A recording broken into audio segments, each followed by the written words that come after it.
Okay. That should be recording. Okay, welcome. I would like to address a warm welcome to all of you joining our third external webinar of the Urban GreenUP project in collaboration with the GrowGreen project, two sister projects of the Horizon 2020 NBS projects 2016-17. We are very pleased to be presenting this this webinar, which is part of a webinar series that will be focusing on sharing stories from a partner city and an external city, which is widely recognized as an international benchmark on the specific issue that we will be addressing in each one of them. This time we are focusing on green parklets, and we have with us the cities of Izmir, partner city of our project, and San Francisco from the United States of America, and one of the cities that have a parklets program for a longer period of time. So we are very pleased to have these stories focusing on this specific topic. Moving on to our agenda. Moving on with our agenda, I'm sorry, I cannot. I'm sharing with you the program, so we will be just starting with a brief presentation of our two projects collaborating today in the presentation. So the first one will be Raul Sanchez from the Urban GreenUp project, our project coordinator, and then we will have Michelle Odi from the Manchester City Council presenting the GrowGreen project and the project objectives. They will have 5 minutes each. I would start with Raul. Raul, please, I will make you the presenter. Please make sure you upload your presentation and you switch on your camera, and please go ahead with your presentation. Thank you very much. Thank you, Francisco. I need that I have permission to share my screen, so please give me the permission. I can do so. Just 1 second. Oh, sorry. Okay, now. Okay. Yeah. Okay, thank you, Julio. You're welcome. Please let me know if you can see my screen. It's on. Okay. Sorry, 1 second, please.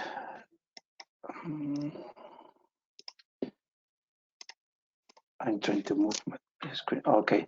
Good afternoon, everybody. Good afternoon. Many thanks, Francisco, for your kind introduction. It's a pleasure for me again to have the opportunity to share an overall view of the Urban GreenUP project in this third external webinar in collaboration with our colleague from GrowGreen project. Thank you very much, Michelle, for help, for support today with our webinar.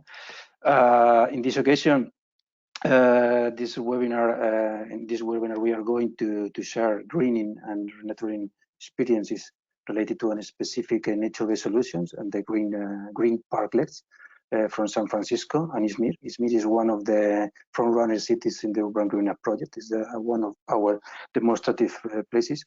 So, well, I would like to introduce the main aspects of the project. The project belongs to the program Horizon 2020, specifically to the work program between 2016 and 2017. About the topic related to demonstration innovative nature-based solutions. The project started the 1st of June of 2017, and it will finish.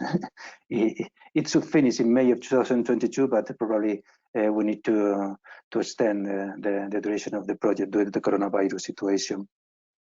The budget of the project is around 15 million euros, with an European Commission contribution around 14 million euros.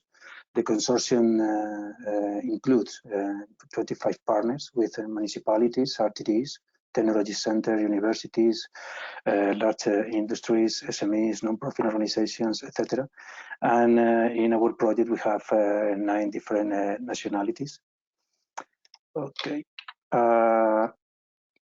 Urban GreenUP project pretends to demonstrate an innovative methodology to nurturing cities through using nature-based solutions, through nature-based solutions intervention, and taking into account technologies toward the adaptation of the cities to fight against climate change.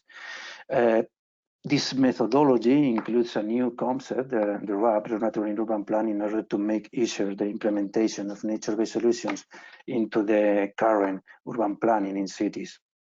To achieve this, we need to identify the city challenges. We need to involve the main key stakeholders, industry partners, SMEs, startups, entrepreneurs, citizens, etc. We are going to demonstrate our activities, our nature-based solutions implementation and monitoring activities in our 3 demo sites from run cities, Valladolid, Liverpool, and Izmir. Of course, we need to evaluate and replicate at European level all our activities in the project, and we are applying an interdisciplinary approach using different methodologies such as Eclipse, ESA, MICE, and finally we are trying to involve, because it is very difficult part, we are trying to involve social science and humanities, working in a collaborative framework and using co-processes for our project. In this slide, we can see the worldwide dimension of our project with the 3 front-runner cities, as I mentioned before: Valladolid in Spain, Liverpool in the UK, and Izmir in Turkey. We have also 5 follower cities, 2 European follower cities, Ludwigsburg in Germany and Mantova in Italy, and 3 non-European follower cities, Medellin in Colombia, Chengdu in China, and finally Binh in Vietnam. I would like to mention very briefly the main impacts of the project. We are creating a new MBS, or we are collaborating to create an MBS market with new economic opportunities, products, local and global green jobs. It is foreseen to create more than 500 direct jobs. We are contributing to increase awareness of the benefits of renaturing cities. We are enhancing stakeholders and citizen participation through co-processes, processes for co-design, co-develop, and co-implement nature-based solutions. We are fostering the creation by 2020 of healthier and greener cities. We are increasing the international cooperation, as you can show in the previous slide, with many countries involved in our project. We are enhancing also the implementation of European Union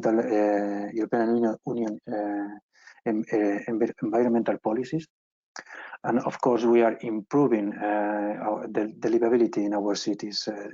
Also, we are trying to improve mobility conditions, implementing green corridors and different kind of new use for bicycle, for new use to substitute cars and to use bicycles. To finish, I would like to mention that the cluster and network cities of the project is very active. We have achieved the commitment currently of 24 cities. And sorry, because we have some picture of these cities just to show very briefly. And that's all from my side. Just to thanks also to our speakers, Berna Ataman from Izmir Metropolitan Municipality, and María de Alva, and John Francis from San Francisco Planning Department. I think that they are going to show a fantastic kind of nature-based solutions, Green Parklets. So thank you very much. That's all from my side. Thank you very much, Raul, for your brief presentation. It's also what we are expecting from Michelle from the GrowGreen project, which I'm just going to make presenter, so she can make also a brief overview of the project. Michelle, you are now the presenter. Please go ahead sharing your screen. And thank you very much for this collaboration, for co-organizing this joint undertaking. Thank you very much. Can everybody see my screen now? Yes, it's on. Thank you. Okay, that's great. Thank you. Thanks for that, Raoul. Basically, GrowGreen is pretty similar to Urban GreenUp in that sense. We're all trying to tackle the same things. Can you see my slides, or can you just see me? We can see both, luckily. Okay, I can't see my own slides for some reason now, but it's okay. I can talk to myself rather than my slides. Yeah, perhaps I don't know where my. Perhaps you can use the book mode instead of the full screen mode if you want to. Yeah, I'm gonna have a look and see if I can change the settings. One of the problems of working for a municipality and working on a European project is that none of the collaborative software works properly, unfortunately. Okay. So I don't know, it's not working. I can only see myself, but it doesn't matter. I'll carry on. I don't want to waste any time. If you can just give me a clue as to what slide is showing at the minute, that would be good. It's the second slide, which is showing a figure about all the work packages. Okay, so yes, our projects are very similar, and just to sort of summarise, really same as what Raoul was saying, we're trying to work towards similar ends really. On GrowGreen, it's different cities. We've got Manchester, Valencia, Wrocław, Modena, Brest, and Zadar in Croatia as our cities, but we're working with a range of organisations. So the main sort of piece of work that we've been working on at the beginning of the project is developing the demonstration projects. So the aim is to test out nature-based solutions in city settings, which we've done in the 3 cities now. We're now measuring the impact of those. So we're looking at the same kind of eclipse KPIs that Urban GreenUp is. So we're looking at flood risk reduction, heat stress, health and well-being, etc., etc. So we're in the middle of measuring those now. And the idea is that we then develop a toolkit which enables other cities to scale up these kind of initiatives. And obviously within the cities, we're all trying to develop policies and practice to try and do more of these kind of projects and just embed them into the normal running of a city. So some cities are making better progress on that than others. But I thought, as this talk today is about parklets in particular, I'd just share some pictures with you of what we've done in Manchester very briefly. So this was our demonstration site. I'm hoping that that's showing you a picture of a tower block that doesn't look very nice. Oh no, it's still the same slide. Still the same slide. Yeah, what about that? Is that? Nothing is really happening, but perhaps Nothing's you can. Happening? No, we are just seeing the first slide. Perhaps you can escape and try to use the book mode so you can have a better idea. Yeah, this is a challenge, but it always is. So, okay, how do I get into book mode? It's usually in the bottom, just side by side with. I can see it. I cannot see it, but it's just usually side by side with the presentation mode in the bottom on your right hand side, the very bottom of the PPT. If you are using a PPT. I am, but do you know what? I think we might have a technical fail here, because actually at the minute nothing's working on my presentation, and I can't get out of this either. It's just frozen. I think this is some kind of I think this is the city council telling me that I shouldn't be using GoToWebinar, because we're supposed to use Teams only. But perhaps I can suggest that you wrap it up using what we are seeing currently, which is still this figure, and then when you send us your presentation, our our attendees will be able to check it. Yeah. So basically, I just wanted to share with you, which hopefully I can before the end of the afternoon. We had we did a parklet in Manchester with the aim predominantly of reducing flood risk in the area, and we did in January 2021 have a really bad storm hit Manchester, and we've just got some great pictures of all the features that we put into this park actually working. So doing what they're supposed to do, which was really lovely to see. So all the swales are full with water. Everything that was supposed to soak up water has worked. So I just wanted to share those with you, but I'm not sure if I'll be able to just yet. So yeah, we're very similar in our approach. Urban GreenUP, GrowGreen, we're all trying to demonstrate the same things and do what we can to try and scale up these kind of projects across Europe, basically, and beyond. So that's us. Sorry about that. I'm not sure what's going on, but hopefully while everybody else is talking, I can figure things out. Yeah, no problem. Things happened, and thank you very much. It's actually a pleasure for us to be presenting to the wider networks of our projects, and I believe that further collaboration is very welcome, also from the European Commission side. So thank you very much, Michelle. I will now make myself the presenter and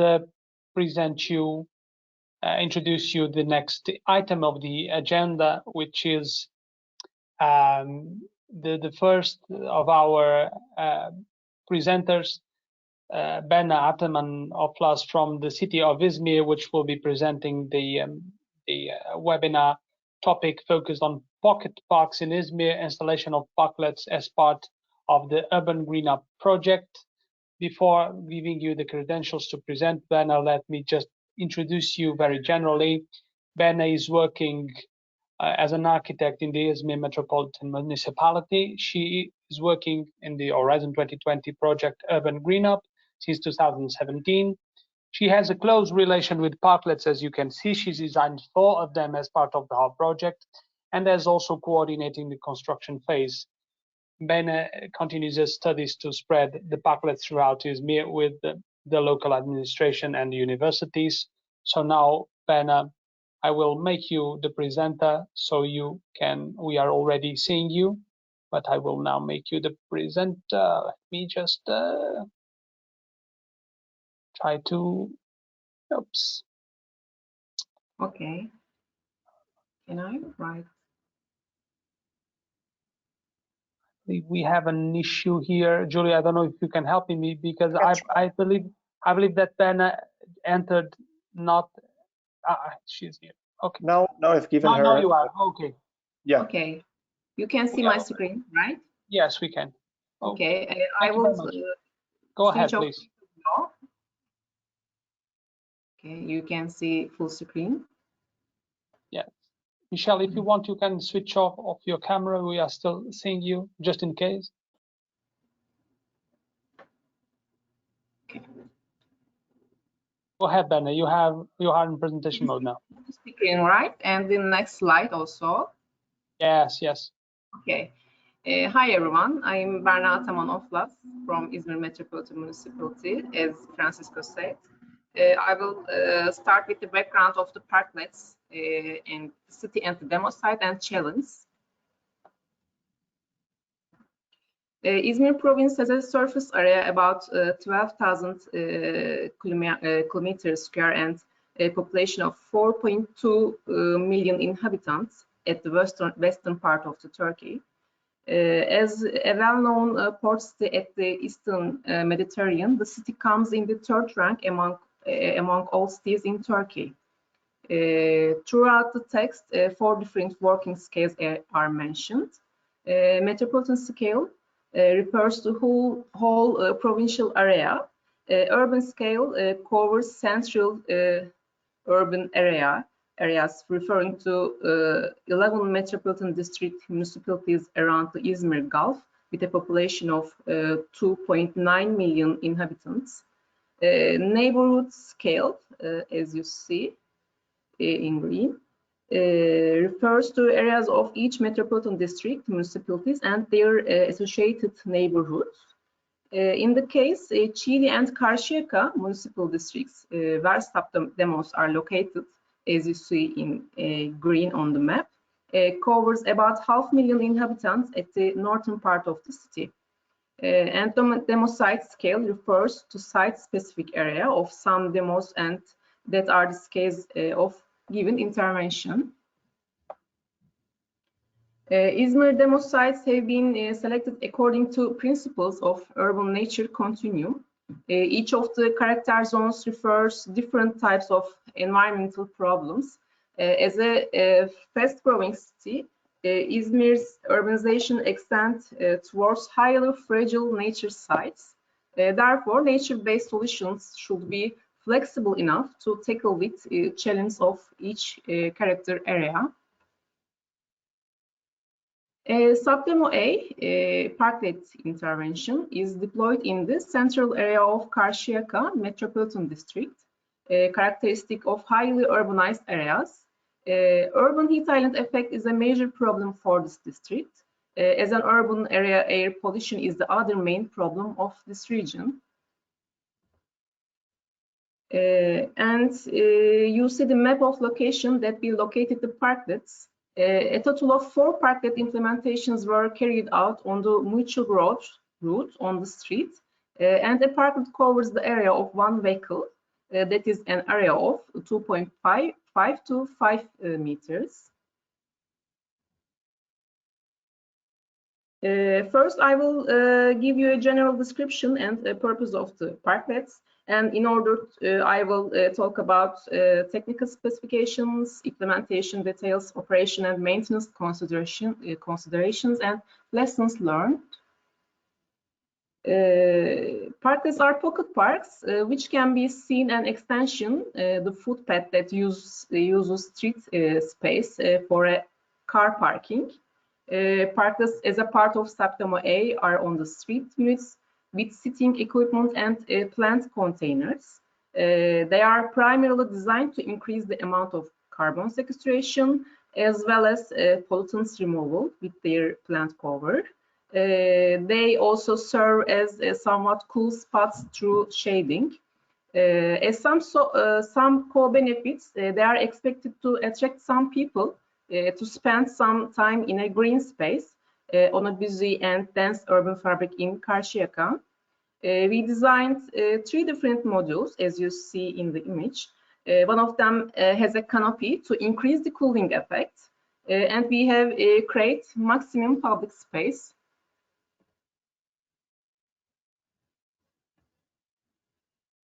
4 units of parklets installed in 2 different sites. This is the plan view and the section of one site. These units provided approximately 18 square meters more green areas and shadow areas for this site. As the coverage material, Iroko deck and acrylic solid surface, as you see in red, are used, and pine trees are planted around parklets to increase the cooling effect. And this one is the design for the other site. We provide 21 square meters green areas with this unit. Inside parklets, suitable trees and other plant species that can live in a pot are used. Each site contains about 10 different kinds of plant species for reduction of carbon emission. I would like to summarize the impacts of parklets as reduction of air pollutants through increased deposition, and a number of co-benefits, including microclimate regulation through shading, habitat and food provision for biodiversity, and recreational and social ecosystem services. And finally, increase in community ties and creates public interaction opportunities. And after the completion of the tender process, 4 parklets in Birne Street, a control team consisting of 1 architect, 1 landscape architect, 1 construction technician, and 1 machine technician has been commissioned for the construction audits of the work. The control team visited the planned area of the intervention Then they left the area to contractor to start the implementation. At the beginning of the implementation, the lists of materials to be used in the project is provided by the contractor with the material approval certificates. Then materials to be supplied were checked for compliance with the technical specifications. After the confirmation of the suitability of the materials, the necessary procedures for ordering the materials has started. First, the production of iron construction has been placed on the floor of the flower pot, living unit, and the floor covering is started. During the manufacturing process, the conformity of the thickness and the production measures checked and confirmed by the control team. In the meantime, for the drip irrigation system to be located in the flower pots, the piping infrastructure line supplied from the irrigation line in the traffic island placed at the center of the street is connected to the parklets. It is the view of the application during the application. After the production of the iron construction was completed, installation work started in the area. 5 centimeter thick concrete production was made on the road line, and the construction was mounted on the concrete to ensure the integrity of the pavement with the road surface. After the installation of the iron construction, the sheet metal forming the inner surface of the pots were assembled.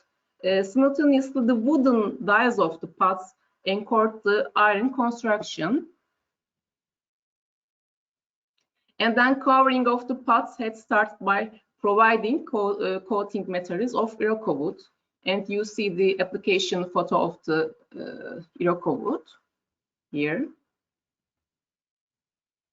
And during the installation of pot coating, installation materials, herbal soil and plants were supplied, controlled and planted in the field.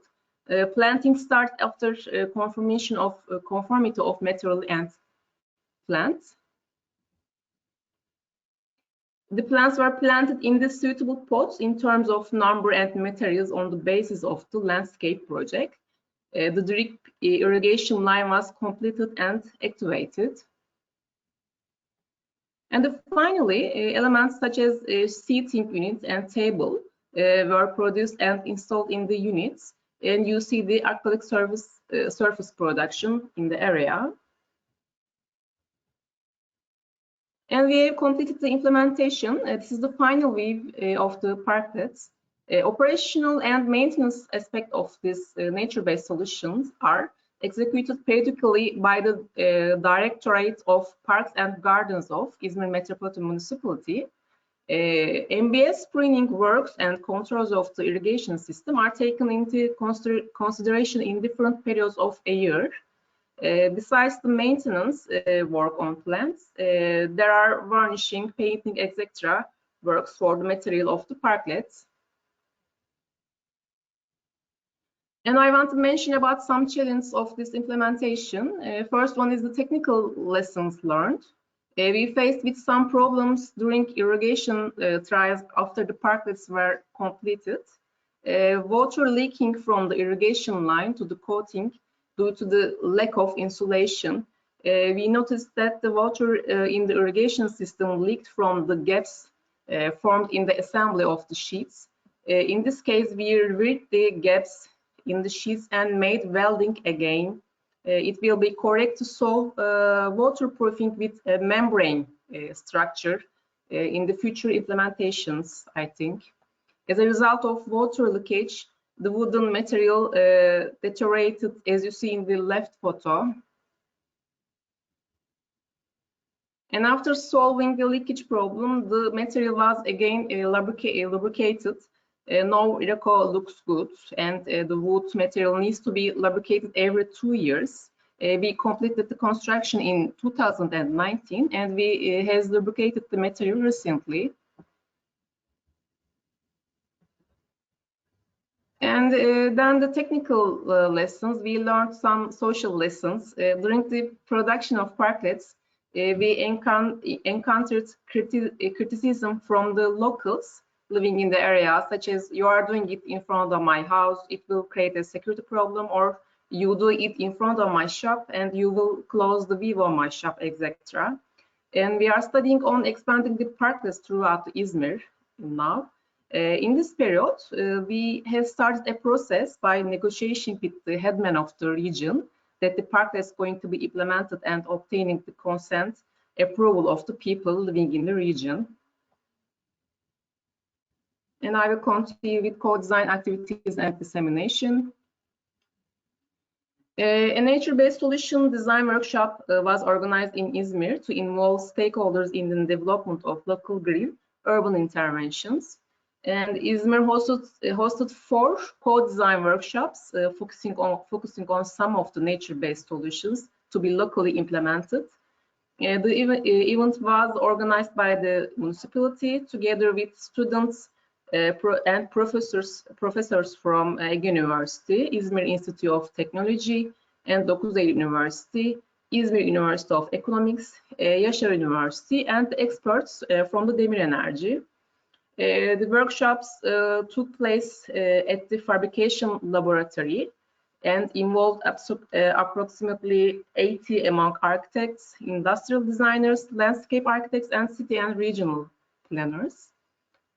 The 4 workshops were named after the considered class of MBS as Pollinator's House, Green Covering Shelter, Green Resting Unit, and Parklets. Participants designed and produced projects and models in 2 days by using machines and tools in FabLab. Some of the products from the workshops are used as a part of the interventions implemented within the URBAN GreenUP. And this is an example of the Parklet model that students has worked in the workshop. The workshop was a successful example of effective co-design and engagement campaigns. And we are currently working on expanding the parklets throughout Izmir, as I mentioned before. While doing this work, we aim for the public to have a say in the choice of location, and we are in cooperation with 9 Eylül University with this issue. And we are working with Professor Ebru Çubukçu and her graduate students during this term. And we will implement a parklet designed by the students and area that they choose. Thank you for your listening. That's all. Bye. Thank you very much, Berna, for your presentation. As you could see, it was a very interesting presentation, mostly for our cities that are also attending this workshop, because Berna went into the technical details of the parklet solution. And also mentioned how to engage local stakeholders in co-designing, and also how to follow up this with dissemination and communication. Thank you very much, Berna. Really, really interesting. In case you have questions to Berna, please keep them to the Q&A session where you can put it yourselves. You can also type them down on the question box or even in the chat box if you want. And I will be happy to put these questions to Berna in the Q&A session. I believe you are all seeing my screen again. So the next step of the agenda is our second and last presentation, focusing on parklets, the democratization of public space, and the new COVID program. This will be presented by the San Francisco Planning Department, María, Alva, and John Francis. Let me just briefly introduce them to you so we can have a better idea of who are our counterparts. So María Alva is an urban planner with a background in industrial design.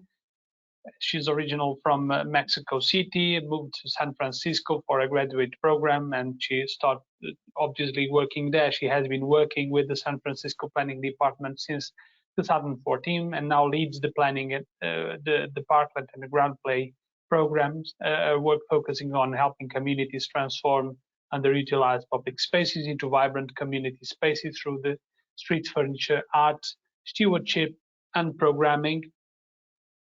And John Francis is a city planner and urban designer based in San Francisco, where he is engaged in planning and design practice at all scales, from parklet to master plans. John has practiced for 10 years through the California and San Francisco Bay Area, helping uplift community voices in shaping the public realm, including over 4 years at the San Francisco Planning Department, where he managed the city's Parklet program. So I'm pleased now to make John Francis the presenter. John, you can switch on your camera along with Maria. I believe you are also both on. Please go ahead, and thank you very much for being with us at 6 a.m. your time. This is something really special for us. Thank you very much. Go ahead, please. Okay, thank you. Can you see my screen? It's loading. Okay. Soon it will be on.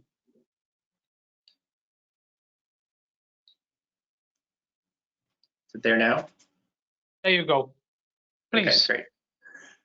Good morning, everyone. As Francisco mentioned, it's 6:30 here in San Francisco. It's great to be here. I want to thank the Urban GreenUP team for the invitation to share our experiences here in San Francisco related to parklets. So I want to thank Berna for her really great presentation. The parklet you showed is really beautiful, so congratulations on that.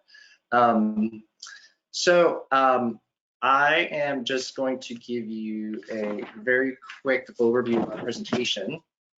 So Maria and I have organized our presentation today to acknowledge the significant ways in which the COVID pandemic has impacted the implementation of the San Francisco Parklet Program over the last year. I'm going to kick off the things by walking through kind of a brief history of the program and providing a summary of how the program evolved over its first 10 years. And then I'll hand things off over to Maria, and she's going to discuss how the program has adapted and evolved to better serve the city through the pandemic over the last year, and also describe how San Francisco is thinking about participatory planning and design beyond parklets.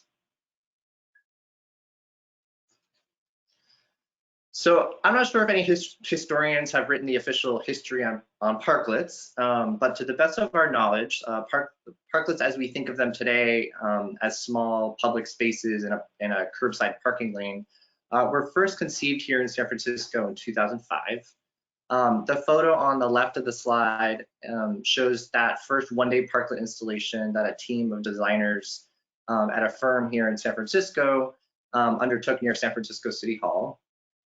It wasn't officially sanctioned, but the first parklet was an incredibly inspirational moment in the young movement called tactical urbanism, which many of you on the webinar might have heard of. The tactical urbanism demonstrates the ability to improve city streets and streetscapes through low-cost temporary improvements that can serve as a proof of concept for more permanent capital improvements down the line.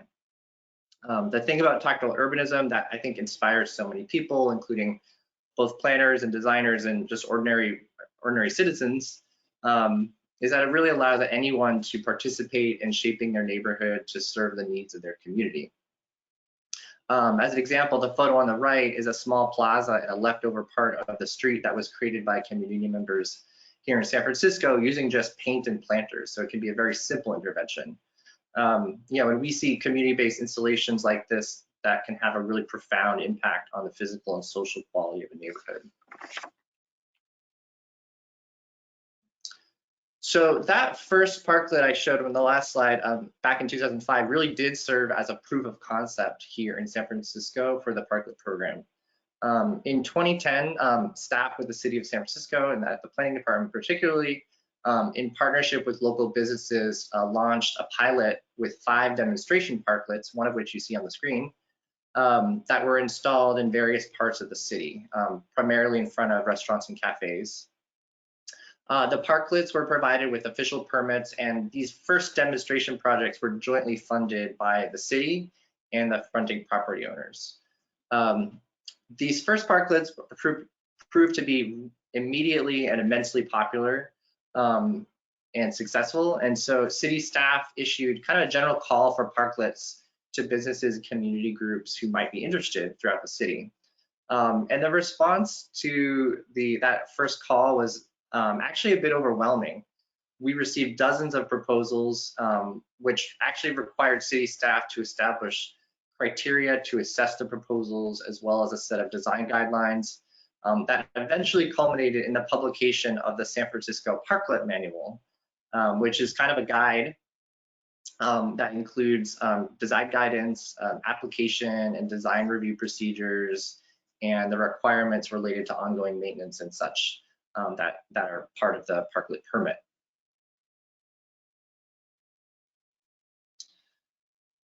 So as we sort of formalized the Parklet program over the last 10 years, we really wanted to define the vision and goals for our program. So specifically, we wanted to really reimagine the potential of city streets by putting greater priority on the needs of people walking, riding bikes, taking transit, basically the greener types of getting around the city rather than cars.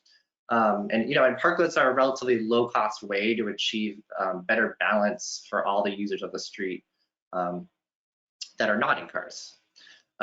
We wanted to encourage non-motorized transportation by making our streets more beautiful and safe and convenient to get around on. We wanted to foster neighborhood interaction, and in fact, in many cases, neighbors have participated in the design and financing and construction and even the stewardship of parklets over the long term. And finally, we wanted to support local businesses. Parklets enhance the pedestrian environment, which can really make the street feel more safe and comfortable for people shopping and running errands and just doing what they need to do around their neighborhood.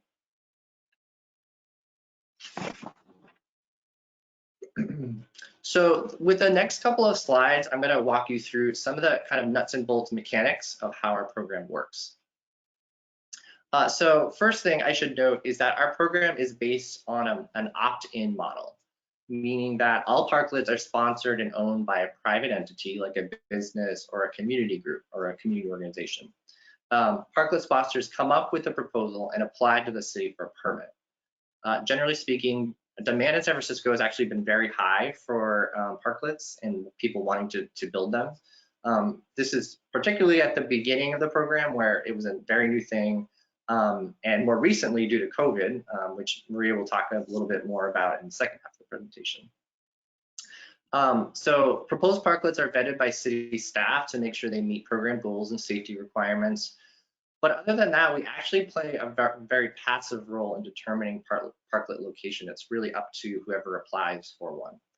An important element of the site selection, I should note, is getting buy-in from neighbors and the local community. Berna sort of touched on that as well. You're installing this kind of new public space in front of people's houses, so it's really important to make sure you notify your neighbors of your intention to install and document. And we require that you document any additional community outreach that you've done as part of your application. All costs related to parklet installation, including design, permitting, construction, and maintenance, are the responsibility of the parklet sponsor themselves. The upfront costs don't include ongoing maintenance. The costs that don't include ongoing maintenance can vary widely, depending kind of on the ambition and the size and the scope of your parklet. But typically it starts at around $10,000, in the experience that we've had with working with parklet sponsors. A couple other things to note, and this is prior to the pandemic, all parklets were required to be completely open to the public, meaning that table service at restaurants and cafes was not permitted, and alcohol and business branding were also not permitted. Maria is going to discuss a little bit more about how our approach to some of these policies has shifted in the last year, though, to respond to the pandemic. So in San Francisco, implementing the program is an interagency effort between the planning department, our transportation agency, the SFMTA, and our public works department. As you can imagine, having multiple large city agencies involved can actually make for a process that is a little bit more cumbersome and slow than we would like sometimes in terms of responding quickly to applicants. However, some changes are coming that Maria is going to describe a little bit more in detail. So it could be really because COVID created an urgency that really requires us to be a bit more efficient and streamlined in our processes. So more on that in a few minutes.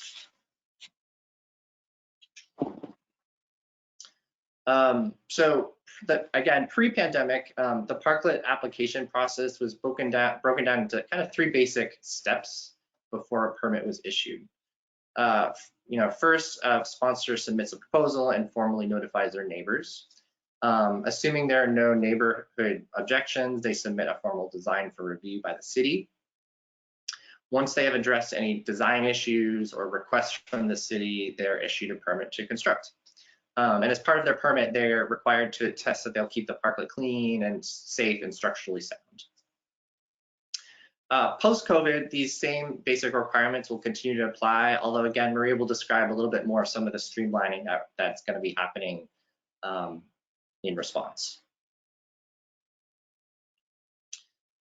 So all types of businesses, organizations, and even residents are eligible to apply for a parklet as long as the proposed location is feasible and the sponsor complies with maintenance responsibilities of keeping the parklet safe and clean and in good condition. So prior to the pandemic, San Francisco had approximately 60 parklets. Most were sponsored by cafes, as you can see on this table. But we had a pretty wide diversity of other parklet sponsors ranging from schools and museums, art galleries, grocery markets. We even had a residential parklet in front of someone's house that they installed themselves.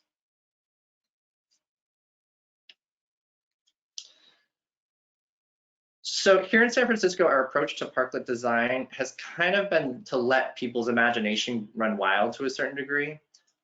We have a set of design guidelines that are intended to ensure safety and access, and we encourage sponsors and the designers to be expressive and kind of think outside the box. But that said, over the last 10 years, we have identified kind of a few best practices that we find result in high quality parklets, and I'll share some of those with you. So first off, we encourage sponsors to have fun and be creative. We want parklets to catch people's eye and help make the city a lively, welcoming, and dynamic place. As I hope you've seen in the photos in the presentation so far and in the photos coming up, parklet sponsors in San Francisco really can get a bit wild and sometimes even sort of tests city staff's boundaries as to what we think is possible or advisable even. But evaluating that is what helps make our job fun.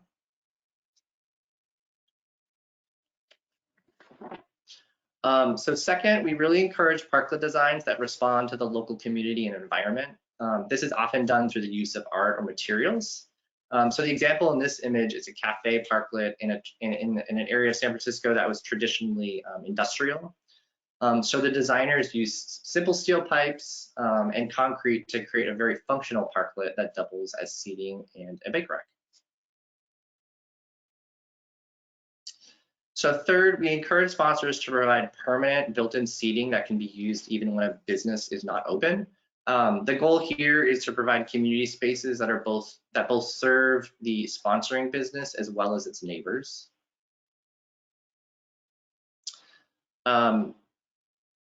Obviously we want folks to green your parklet. We highly encourage plants and landscaping elements in parklets. One of the greatest successes of parklets, in my opinion, is really to soften up the urban landscape, and plants really contribute to that enormously. This parklet you see on the screen is sponsored by a school in San Francisco and incorporates tools to help teach students about agriculture and water conservation.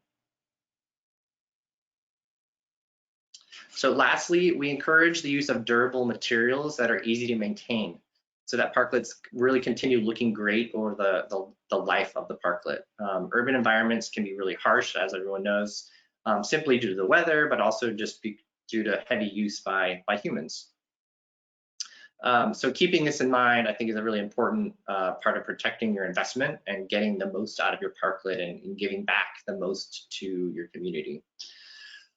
So that actually concludes my portion of the presentation. I'm going to hand things over to Maria, who is going to discuss how the Parklet program has evolved to meet the needs of our city through the continuing pandemic. Thank you, John. Thank you. So yeah, we really wanted to talk about how the COVID virus changed how we look at our streets and how we implement these programs that have been evolving for about 10 years. So as you know, around March of last year, the pandemic really started becoming a reality for at least in the United States. And we have gone through different waves, and unfortunately, it's still devastating a lot of communities around the world. But in San Francisco in particular, at the beginning, as a lot of places, we didn't have a lot of information. We didn't know what it meant. Most of us thought maybe it was going to be two weeks to a month, and little did we know as citizens and just employees of the city what was to come. Next slide, please. So in San Francisco, around March of last year, as I mentioned, the shelter in place ordinance took place, so people were directed to stay at home. Businesses were directed to shut down just because we again didn't have a lot of information and we really didn't know how the virus was spreading. So this was obviously devastating for local neighborhood businesses. And as the weeks progressed, we realized that we had to come up with a solution for businesses to be able to operate again and to really, sorry, John, I'm hearing some feedback. Thank you.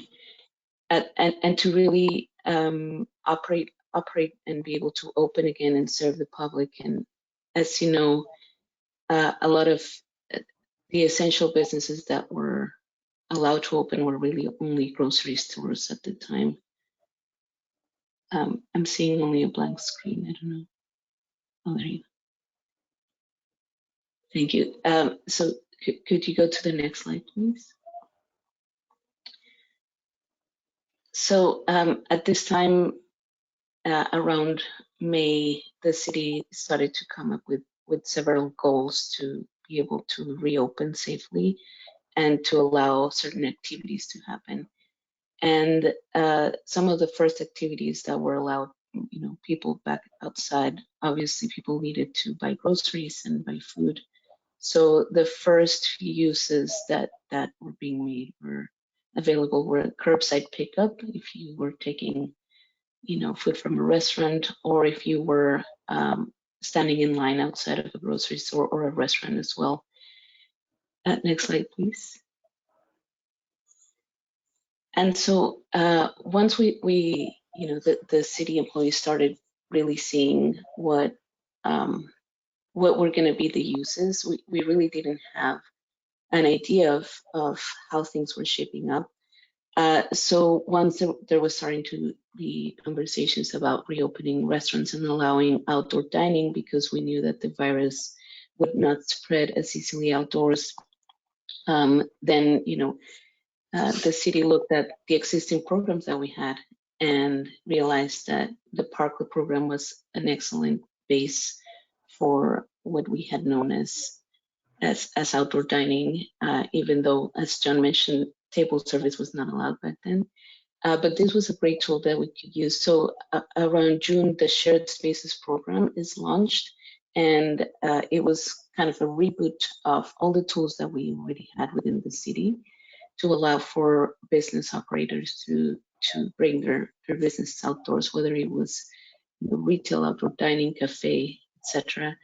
So the idea was that the street would be a shared space for everyone, and so some of the other uses that started showing up were outdoor dining and retail as well.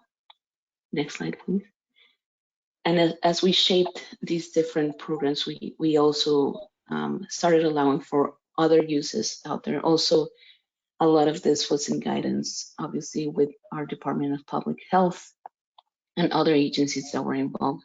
So in some spaces, you know, our commercial corridors tend to go for a few blocks. We call San Francisco the city of neighborhoods. So each neighborhood wanted to use this program, and so they also kind of expanded to the roadway in some spaces, and also personal services when those were allowed, were also allowed to operate on the curbside or roadway.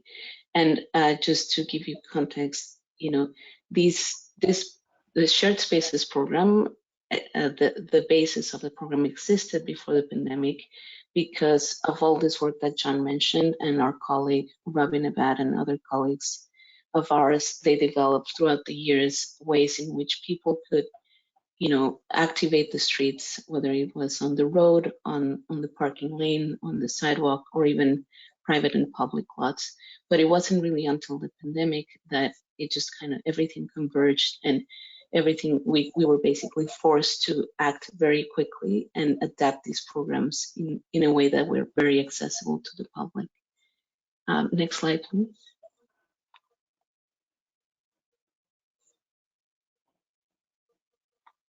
So one, as you know, as the program evolved, another use that or addition to it, because we knew that our artist communities were also suffering. They were out of work. They weren't allowed to really play. All the venues were still shut down and still are. So one of the ways in which we could match our existing program with this with artists was the Just Add Music permit, which is kind of a layer that you can put on top of any other shared spaces, so that you could add music, dance performances, or other performances as well. Next slide. And so just to give you an idea, as I mentioned, you know, San Francisco is known as the city of neighborhoods. And if you see on the left, you see how many parklets we had before the pandemic.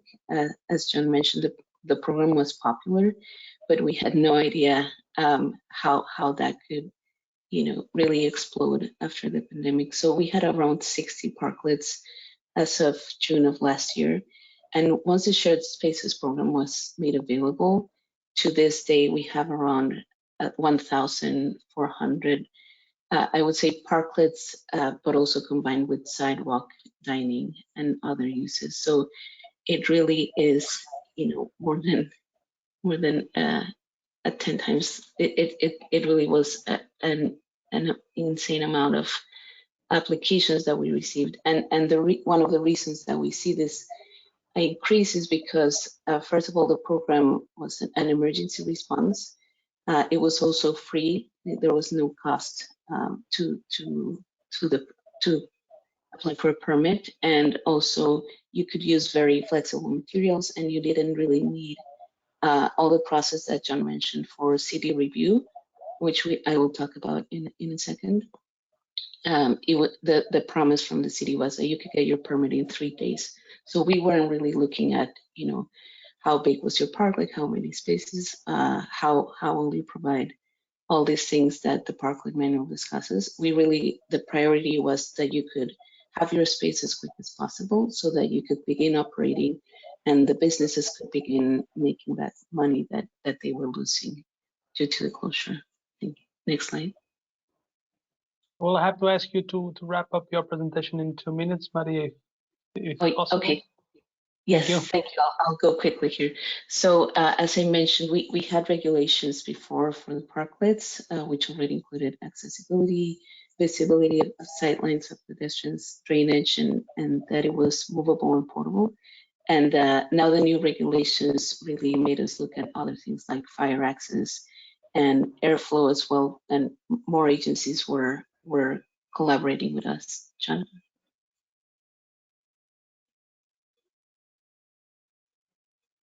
And so some of the things that we wanted to keep from the program was that the city was still public, that we supported local businesses and promote a multimodal city, so not just focused on the car, and encourage pedestrian activity. And some of the new provisions that we have is that now you have a one-stop permit intake process and very streamlined and a very short review period.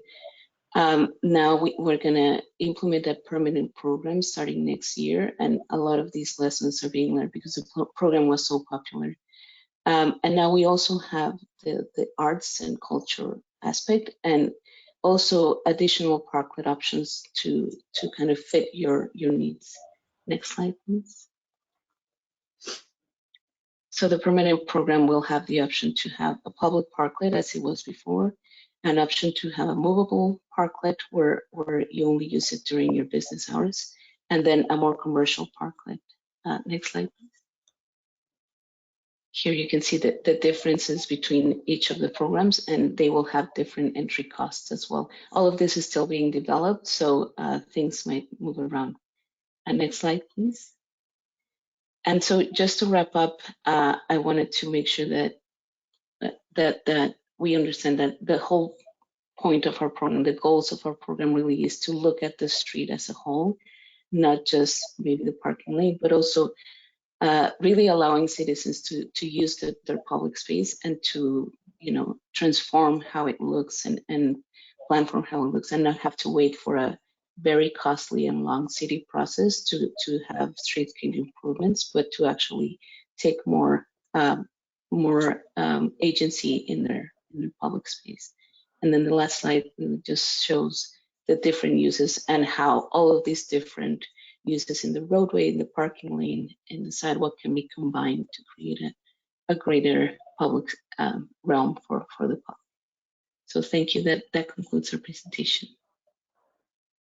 Thank you very much to both Maria and John for their very, very interesting presentation. I think that we just noticed that both presentations complement each other very well. On the one hand, we had one in Izmir very much focused on the technical aspect of parklets, and here people from San Francisco have shown us more the strategic approach, how they started as an idea, and then how a program was strategically defined, and how how the COVID pandemic somehow influenced the new approach of parklets and shared programs. It was indeed very, very interesting. Thank you very much once again. I will make myself presenter as well. Again, just to start the Q&A part. So now all the audience is very much welcome to put the questions they want. You can just raise your hand. I will give you the word to put the question yourselves. You can use the chat box. You can use the question box. So please feel free to come out with any question that you might have. I already have a question a long while ago to Berna. Berna, if you can please switch on your camera, I will put you the question.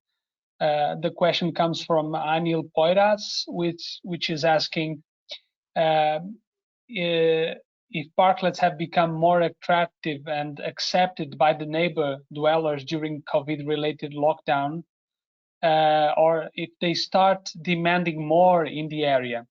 So over to you, Berna, please. Sorry, can I take the question again? Sorry. So Anil was asking if parklets became more attractive and were better accepted by the neighbor dweller during the COVID-related lockdowns, because I believe they. Yes, some public spaces because of. Yes, this was very much the question. I don't know if also people from San Francisco want to have their own take on here. So again, the question was if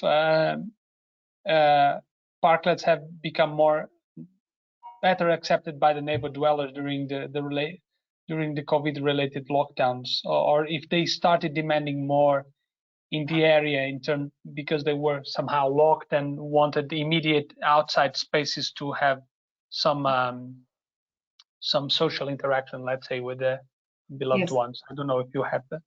an opinion, please. Yeah, definitely. John, if you want to chime in, but I'll just say that definitely if you looked at the map that I showed, the before and after, we have so many spaces out there, and mainly because the focus was on commercial activities and economic recovery, but that also means for the public that they can access the spaces and have some sort of sense of normalcy during the pandemic. I will say that the 10 years that John discussed of the history of the Parklet program and the evolution of the program, all of those kind of efforts that we had to build interagency relationships and build the process, I would say those 10 years in 8 months, we probably evolved also like 10 years in 8 months, just because it was a very high demand emergency access, quick response. We really had to look at that. So I would just say that we were able to kind of get away with a lot of things that we wouldn't have before. People were more open to giving up parking and giving up the space to allow for parklets. Now that we're coming at a different stage, we're definitely hearing, from the senior community and the disability community, that disabled community, that they, need parking, or that they need to navigate without having to kind of go through all of these spaces, because there's so many of them. So now we need to reach a balance of how many of these are out there and how we manage the needs of the curb as well. Great, thank you. I don't know, Berna, if you had anything else to add. I don't know if I interrupted you in the meanwhile. I'm sorry for this. We observed that parklets were used extensively, especially during the pandemic period. The importance of open public spaces has increased in the pandemic period because of this. So we are working to increase the number of parklets through the Izmir scale, and that's all. Thank you. Thank you very much. So now to both speakers, Rebecca Ilunga is asking if you have developed a set of indicators to quantify or to track the impact of the interventions. I believe we are talking also about the greening aspect of the parklets. I don't know, Berna, we can start with you and then go to people from San Francisco. To increase the green areas, they are asking. Rebecca, she is asking about if you have developed indicators to quantify the impact of the parklet. Let's say, how are you measuring if it has an impact on? We have a team. We have a team in the university measuring the impacts of the parklets. They are looking for the biodiversity decrease or increasing impacts, or the heat island impacts. They have started to measure the impacts of parklets for 1 year, and they are continue, and it will end in 2022 in July. Thank you, John, Maria. Any comments on that? Yeah, in San Francisco, we've actually done a lot of research and study on the impact of parklets. We've tended to focus more on the social dynamic that, helping, create community and, help support local businesses. And we've actually, and maybe we can share in the chat, we've actually published a number of studies that are both done internally through city staff, but also a lot of university students who have looked at the program and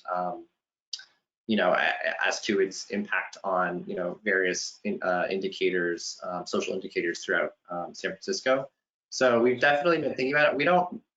We don't typically haven't done an ongoing continual tracking of these indicators on an ongoing basis. But we have done periodic check-ins over the course of the first few years of the program. And I imagine post-COVID, we will continue to do that just because the program has expanded so much. I imagine that in the next couple of years, we'll want to know like what impacts, both in terms of greening and social impacts, will that have.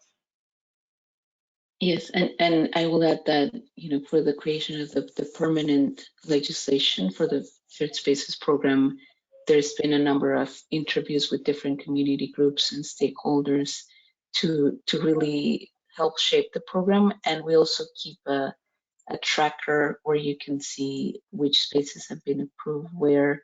And so the city can also analyze where are gaps, where we need to do more outreach and really bring equity to the front. But in terms of the social aspects, we staff is pretty much focused on operations right now, and as John mentioned, we'll probably do that as we move on. Great, thank you. I now have a specific question to San Francisco from Shane Waring, which is asking if you could provide any further details regarding the residential parklet, and if these require any difference in terms of the process. Yes, so John, do you want to? No, please go ahead. I was just going to say the process is pretty much the same. It's very similar. The one big thing with the United States is liability. The city really wants to have someone be responsible if anything happens on the parklet. So for residential parklets, we're able to use the renter's insurance or the homeowner's insurance for that. I would say that's the only big change between commercial and residential parklets, but they still need to go through the process, and that will still remain for the permanent program as well.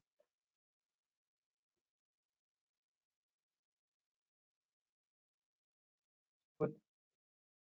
Thank you once again. I'll have more questions. Let me see. Okay. So Juana Mariño is asking if you can mention, if you both from Izmir and San Francisco can mention any negative aspects or impacts that you would like to stress about parklets. I don't know, it's usually a side of the story that we never quite share, but if you have anything that you might want to mention, this is the right time. Please, I don't know, Berna, do you want to go ahead? Again, negative aspects or impacts of the parklets. Yes, I was mentioned before, we have some negative criticism about the locals from the area. Which one you do it in front of my shop, or you do this in front of my house? They think that it will cure a security problem for create a public space on their own space. This one is the first negative criticism about parklets. And the second one about technical criticism, about we use acrylic surface material in the parklets. We have some criticism about we receive is that the acrylic surface gets hot when exposed to sun and create uncomfortable situation when sitting. These were the criticism that we get from the locals. That's all. Yeah, in San Francisco, I would echo Berna in saying that there's certainly neighbors who are not interested in having a parklet in front of their business or residence. So we definitely have that challenge at times. I would say one of the biggest challenges is in San Francisco, as I mentioned, the parklets are hosted and sponsored by private entities, so like a business or a cafe. And so I think the biggest challenge for us is making sure that those businesses continually maintain their parklet in really good condition. You know, when, you know, if you let it sort of deteriorate over time, and these things are out there for years potentially, you know, if you don't maintain it really well, it becomes kind of a nuisance. And, you know, and then you hear more complaints from neighbors about, you know, the parklet's falling apart, it's attracting, you know, unsavory kind of people, and that sort of complaint. You know, and then what happens when a business closes? You know, and technically they're responsible for removing the parklet, but, you know, sometimes, you know, that doesn't happen. And so, you know, the city, it falls on the city to have to work through the removal and, you know, dealing with neighbors. And so that can be a real challenge. And, you know, I don't think we have a perfect system in San Francisco, but we've always trying to like adapt and make sure that we're helping sponsors to be successful as much as we possibly can. But sometimes it's really hard. And I will also add that, you know, now with the explosion in number of parklets with COVID that we've seen, there's definitely overcrowding on the sidewalks at times. So again, I mentioned the senior and disabled community have a harder time getting around, and also, you know, finding parking. That was already kind of a problem before, and now there's a lot of double parking for, you know, services that are delivering food. And then I also point that we always had this kind of battle in San Francisco of public versus private, and we have definitely a lot of people that are not too keen on the privatizing of public space to allow for restaurants to operate.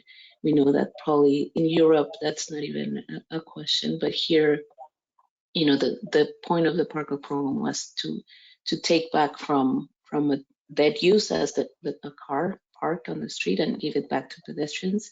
So when you know, put a barrier of who can sit there, that really kind of creates some red flags for the public. So in the new program, the permanent parklets, we will make sure like every type of parklet has seating open to the public in order to operate. So we continue to kind of to find that balance as well.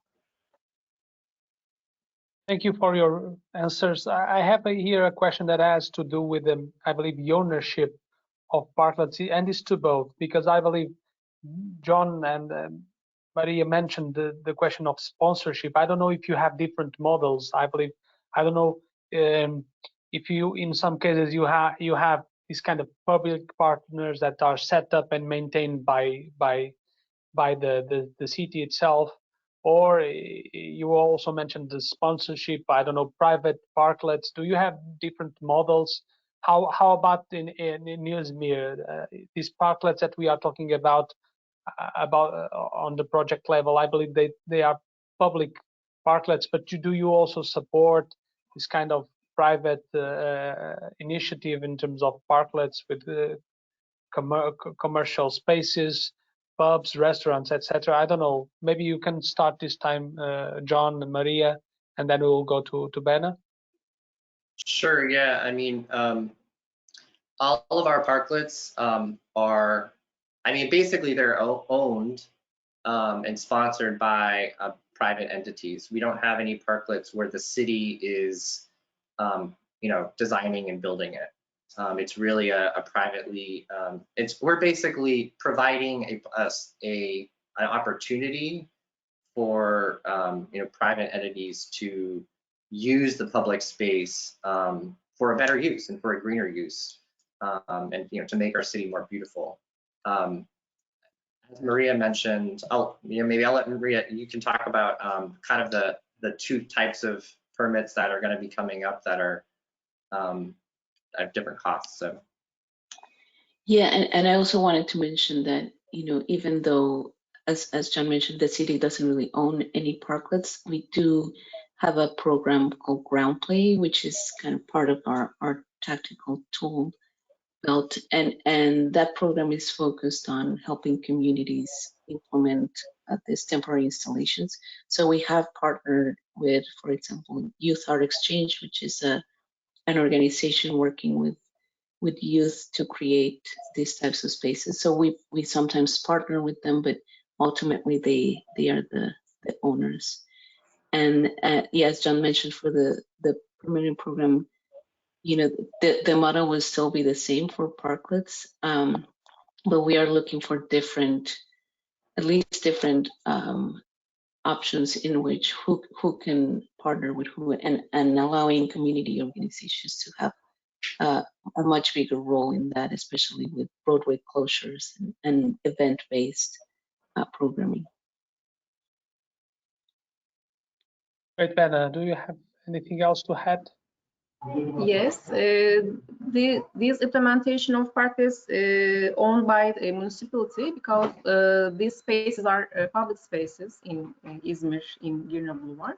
We didn't discuss about sponsor or renting the areas to any shop or restaurants, because the renting of parklets by private business in Turkey may cause criticism by public, because they are public spaces. But also we have engagement plans with institutions like bicycle and pedestrian station to disseminate the parklets. And that's all. Thank you. Thank you. I believe that that's all from now. I don't know if there's any further question that you might want to ask to our panelists. You can also raise your hand and put it just yourselves. Otherwise, I believe that that would be all from our side. Okay, we have now a hand up from Shane Waring. Julio, can I ask your help to please give the word to Shane? I believe, Shane, you can ask the question now. I think now she can activate everyone. the mic. I just wanted to again just ask San Francisco about the residential parklet, and I'm just wondering why they felt it might be only one out of the 60 parklets. Like, why is there so few?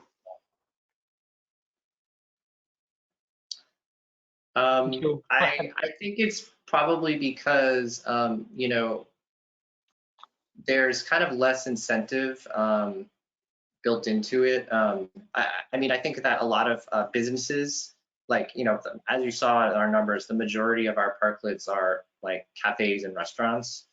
And so I think for them, they see it as a way to provide more space for their patrons and their customers. And so it's kind of like it's somewhat into their business model to provide those spaces. I think there's less incentive for residents. And I should note that the one residential parklet we do have is on a very busy commercial street. So it's not in a like a quiet residential neighborhood. It's in a very lively area with a lot of pedestrians. So, you know, someone who's going to choose to live there is probably not going to mind having, you know, a small parklet in front of their house. But I think there's also this question, as you know, you see is an issue in other cities. Like, if you put a parklet in a residential neighborhood, I suspect you would probably get a lot of resistance from neighbors. So I think that's, you know, a couple of reasons. I don't know if Maria has anything else to add. Yeah, I would add that obviously before the pandemic, the entry cost for the program is pretty high. You know, it's if you're gonna spend $10,000 to $20,000, it's definitely not for everyone. And then just the additional maintenance, for the ongoing maintenance, it's a lot to take on for a homeowner or renter. But I will add that we definitely get a lot of requests from people that are trying to have, you know, planters or a mini library or a bench even in their neighborhoods. Now that we saw a lot of new programs, we also didn't talk about the Slow Streets program. That was our our joint agency, the transportation agency, implemented for residential streets to be slowed down during the pandemic so that people could walk on the street and distance. And so with that program, people wanted to have more things outside. If you Google San Francisco slow streets, you will probably see people are putting out plants and putting out different things. So there's different tools for residents to kind of accomplish these other things. And as we start combining these programs in the next years, we will probably see more of those as well. Okay, thanks. Very interesting presentations. Thanks, everyone. Thank you very much, Shane. Thank you, Maria and John, for your remarks. We have, I believe, what is a final question to Berna about the approximate cost of Parklet in Izmir. I don't know if you have this kind of data. At least you can share what is your experience for the ones you put up. Yes, the parklets were completed in 2019, and the cost of each parklet was determined to be about 8,000 euros in 2019 for each one. Okay. Thank you. I believe that John and Maria, you also shared about 10,000, if I'm not mistaken. At least that number was on my head. Yeah, that's kind of like, I would say that's sort of like the entry level. I mean, it varies a lot. There's one parklet that was installed by a museum here in San Francisco that I recall was something in the range of like $150,000. It's beautiful, but obviously that's a large institution that has a lot of resources. But mostly it's not that much. That's the far extreme. But it ranges a lot, just based on how much you want to do and how ambitious you are. Yeah, sure. Final question to both from Hamadi Kalali. If you have any regulation to manage the public spaces between the private and public parklets, as the private ones occupy the walk side, which is public. I believe that you already make some remarks on it, but I don't know if you want to go again on this, please. It would be the final question for both of you. Berna, perhaps you want to go first?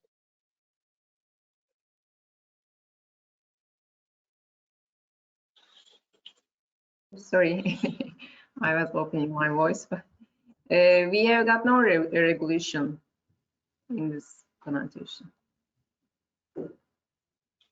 Okay, good. John, Maria, any remarks on this? Yeah, I think on our end, we mentioned that before all parklets were public, and you have a sign there as well. And now we're moving into a space where there will be different types of parklets, the most public one, and then a commercial one, which will also have public seating, but will be used mainly for commercial during hours of operation. So I don't think I can share links with the audience, but I'll maybe, Francisco, you can share them just in terms of how the legislation is being shaped to add those components of public seating, even though some of them will be fully commercial.